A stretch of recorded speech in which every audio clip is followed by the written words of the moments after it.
rejoignez en ce moment, vous êtes sur la 54 Télépacifique, vous suivez le grand format de l'actualité.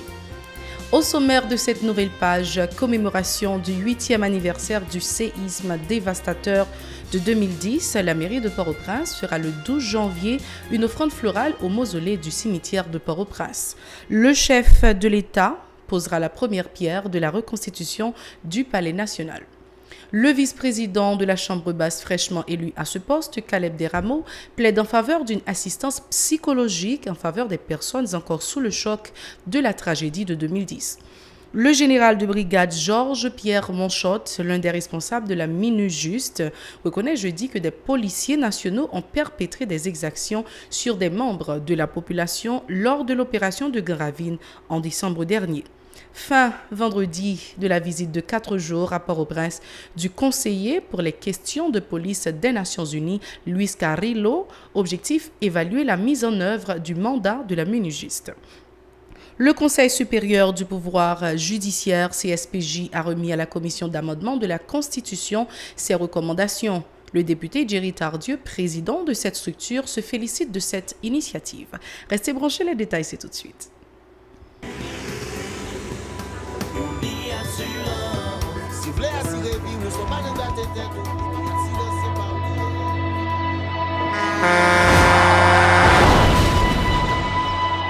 En général, moun pa reme pran assurance. Yo considéré que son l'argent rejeté.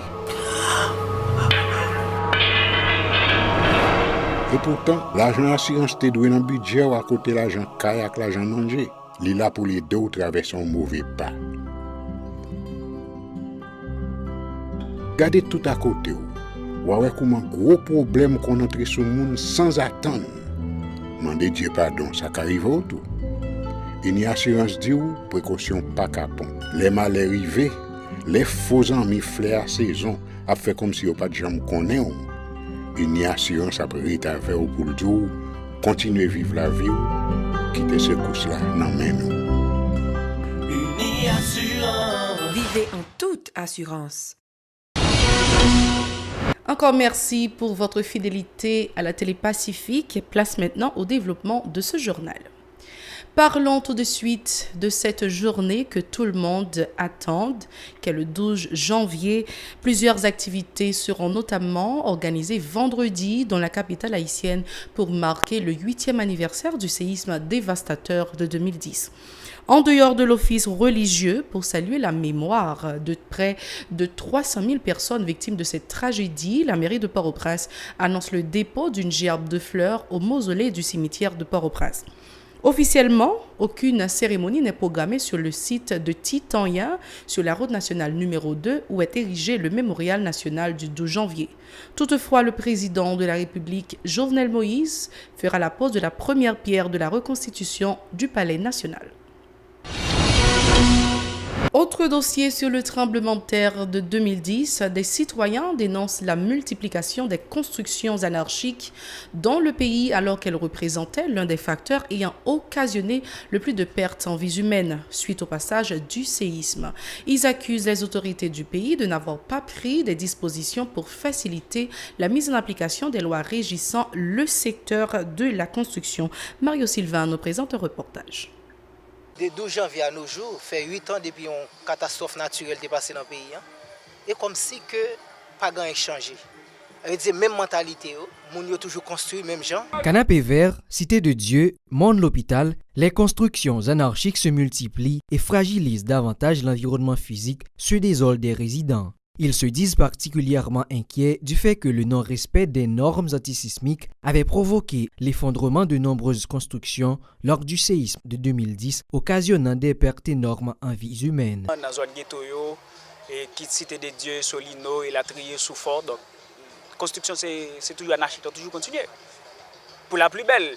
Et ça qui pourrait étonner, lorsqu'on prend une zone, soit quoi des bouquets avant profond parisien, soit à le Lugano, et qui gagne. Surtout dans le quartier populaire, le village de Dieu ou bien cité plus, mon canapé vert, et même bagaille, moun y a construit même gens. Et comme si ça qui est passé, et comme si moun y a pas peut-être songé ça qui est passé, ou construit même gens. yo pas tiré leçon. Selon ces citoyens, la faiblesse et l'irresponsabilité de l'État, ajoutée à l'ignorance de la population, expliquent la présence de ces constructions qui pilulent dans le pays. La mairie pas assumer responsabilité. La mairie encore lui-même c'est eux qui vendent petite portion vini, c'est comme si elle liquidé petit morceau de terrain. Eh bien, en sérieux monsieur, c'est-à-dire que l'État n'a pas assumé responsabilité. Donc ça dit que c'est parce que pas gon politique d'urbanisation vraiment vrai pour permettre que la population habite nos zones récentes. Pour l'ingénieur et géologue Claude Brebti, la conscience citoyenne est nécessaire pour changer de mentalité. Il appelle aussi les autorités gouvernementales à assumer leurs responsabilités en faisant appliquer les lois régissant le secteur de la construction. Si c'est au niveau construction, individuellement, il y a des gens qui veulent investir, ils décident de construire un caille. C'est les gens pour qui connaissent que la vivre dans une zone à risque sismique. Donc il faut que le caille résiste à tremblement de terre. Donc ça c'est responsabilité individuelle par les gens. Maintenant si c'est l'État qui a fait des habitations sociales ou bien encore des logements sociaux, donc c'est l'État qui prend des disponibilités, des dispositions pour que ensemble bâtiment ça répondent à normes barrières sismiques. Donc ça dépend de qui est-ce qui a abordé la construction. Donc on prise de conscience qui est faite pour que le monde qui lance la construction en Haïti, eh bien, intégrer la construction et paramètres de protection ça pour capable protéger les gens qui va vivre dans le bâtiment ça. Le directeur du bureau des mines plaide également en faveur de l'éducation des jeunes qui est primordiale, dit-il, dans le cadre de la lutte pour se protéger contre les catastrophes naturelles dans le pays. Haïti a vivre son plaque qui a bougé, son plaque qui est très sensible à risque sismique, donc faille là, donc danger là.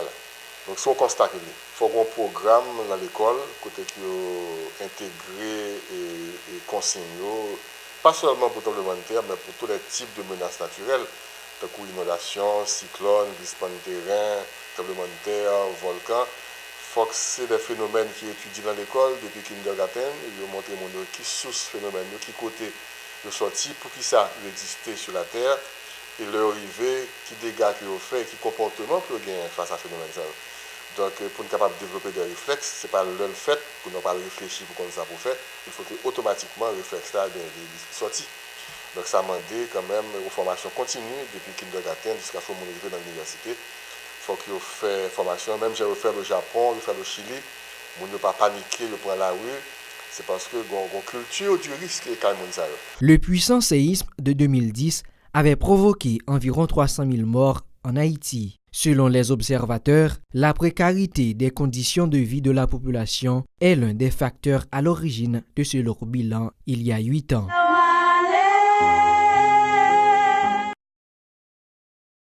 Le député Caleb Deramo, fraîchement élu à la vice-présidence de la Chambre basse, admet que les séquelles psychologiques de la catastrophe de 2010 sont toujours perceptibles au niveau de la population haïtienne.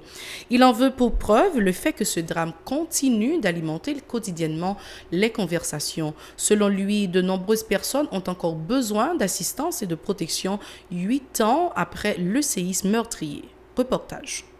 L'occasion, c'est tout simplement pour nous souhaiter, pour nous présenter sympathie à tout le monde qui frappé. Jean dit là, nous reconnaître gain des deuils jusqu'à présent toujours à partir du 12 janvier. Mais ça qui est important tout, c'est la mémoire. Faut pour mémoire ça a arrêté vivante. On ne pas oublier ça qui est passé parce que nous connaissons un sport qui toujours dit et tremblement de terre qui arrive n'importe là. Donc comme il arrive n'importe là, c'est pareil pour nous parler, c'est ça l'expression. Donc on a pour nous parler à tout le monde en culture aujourd'hui au Japon. Même si on tremblement de secousse ce qui fait, c'est pas tout le monde qui a paniqué parce que je dis, le Japon construit dans l'idée ça. Donc, l'important, je dis à tout, pour nous commencer à vivre avec lui, rentrer dans le quotidien, nous rentrer dans l'habitude en quelque sorte. C'est le travail ça nous devons faire, et c'est pas travail seulement l'État accueilli, c'est travail toute société accueillie. Donc, 12 janvier, c'est pas seulement 12 janvier l'important, 12 janvier, c'est tout au long de l'année. Donc, au catastrophe, 12 janvier, pas jamais sorti non dans mémoire et peuple là. Et même après 8 ans, je dis, il y a des gens qui étaient contre des deuils en 2010 jusqu'à 2018 là, il n'y a pas guéri, non? Il y a des blessures, je dis, qui encore et non seulement stigmate, mais il y a des gens qui souffrent encore. Il y a des pertes que la famille a fait, il y a des gens qui ont fait je dis, 8 ans après, ça va dire que la situation a changé, non? Donc c'est ça qui fait son bagage qui définitivement rentré dans la vie nous et nous supposons vivre avec elle en quelque sorte. Des organisations de la société civile, dont le groupe d'appui aux rapatriés et réfugiés GARE, les Amis des enfants et Défenseurs Plus sont montés au créneau jeudi pour critiquer les autorités de l'État qu'elles accusent de n'avoir fait pour améliorer le sort des sinistrés réfugiés dans des abris improvisés après le séisme de 2010. Lors d'une conférence de presse, la responsable de communication du GARE, Géralda Saint-Ville, reproche l'absence de toute mesure de la part des responsables visant à faire respecter les normes parasismiques en matière de construction. Elle appelle le gouvernement à garantir l'accès aux logements sociaux dans le pays pour soulager les petites bourses. Écoutons ses propos au micro de Mario Sidnaï Fonsineus. Grand pile moun journée jodi a qui porte cicatrice non seulement dans le corps mais dans l'esprit. Sans compter cas qui t'est écrasé et moun qui t'a vivre dans la rue. Malheureusement, jusqu'à date, 8 années après, toujours des moun qui vivent dans le camp. L'année dernière, dans le cadre de chiffre OIM Tebaï, tu as près de 25 camps qui existaient dans la zone métropolitaine. Sans compter la réalité Canaran, journée jodia, qui sont conséquences de tremblement de terre là. Date ça montre nécessité pour nous-mêmes en tant que citoyens, citoyennes et surtout pour dirigeants yo, réfléchir sur l'action qu'a posée non seulement pour la société mais pour la génération qui venir parce que gros dégâts qui étaient faits dans le tremblement de terre là, c'est résultat mauvaise gestion de l'État. Nous pas aucune mesure qui est adoptée dans la façon construction a faite ni dans la qualité matériaux qu'a utilisé. C'est vrai que nous connaissons une initiative qui te prend pour gagner un code national sur bâtiment qui existait. Mais qui suivi qui fait pour application et qui renforcement qui baille avec mairie ou collectivité. C'est l'État qui peut définir qui côté pour nous construire. Quand nous parlons de logement décent, nous pas seulement 4 murs, nous avons logement avec service public qui est adapté. Non seulement pour les gens dans le centre-ville, mais pour les gens qui vivent dans la communauté, dans la zone provinciale. La question logement social, logement décent doit être une priorité nationale. Et l'île est temps pour le gouvernement qui a apporté des actions qui sont efficaces, qui permettent d'améliorer les conditions. Des résidents de la localité de Canaan, sur la route nationale numéro 1, présents à cette conférence, réclament une assistance urgente du gouvernement. Ce village érigé après le tremblement de terre est privé d'eau et d'électricité. Écoutons Dalamine Laguerre qui s'exprimait au nom de ses riverains. Le 22 mars 2010, l'État haïtien est sorti un arrêté présidentiel pour les déclarer Canaran et en pile l'autre zone dans le pays d'utilité publique. Zone ça qui a école sur 1100 hectares de terre 40. Je dis à 2018, il y a un pile monde qui vit dans Canaran, mais qui commençait des villages de Philadelphie après Titanien jusqu'à Onaville 22. Et nous laguer des bois balancés. Nous pas jamais joindre aucun accompagnement, ni bon côté l'État, ni bon côté secteur privé.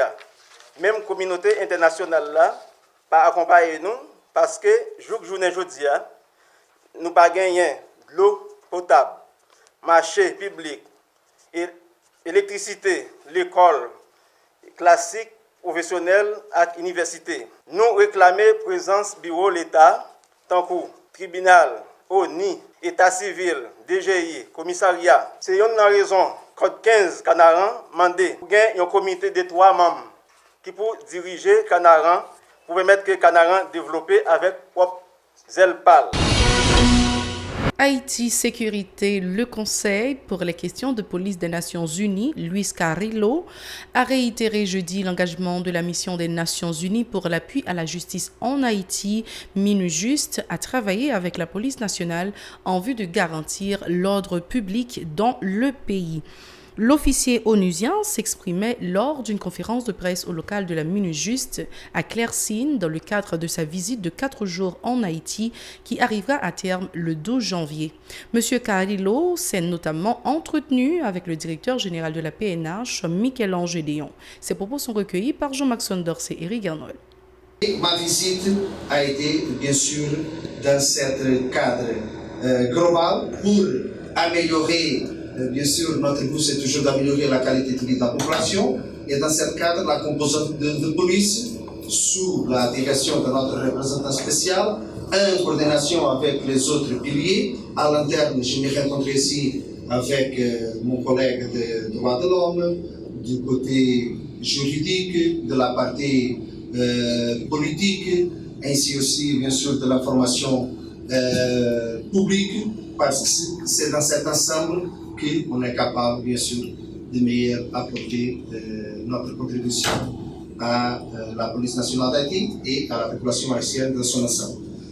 Enfin, a été aussi à l'interne pour apporter un mot de motivation à les contingents de police et remercier les pays contributeurs de police pour la mine juste, que sont des personnes qui sont déplacées de ces pays, qui viennent ici, et c'est aussi mon obligation en tant que conseiller de police.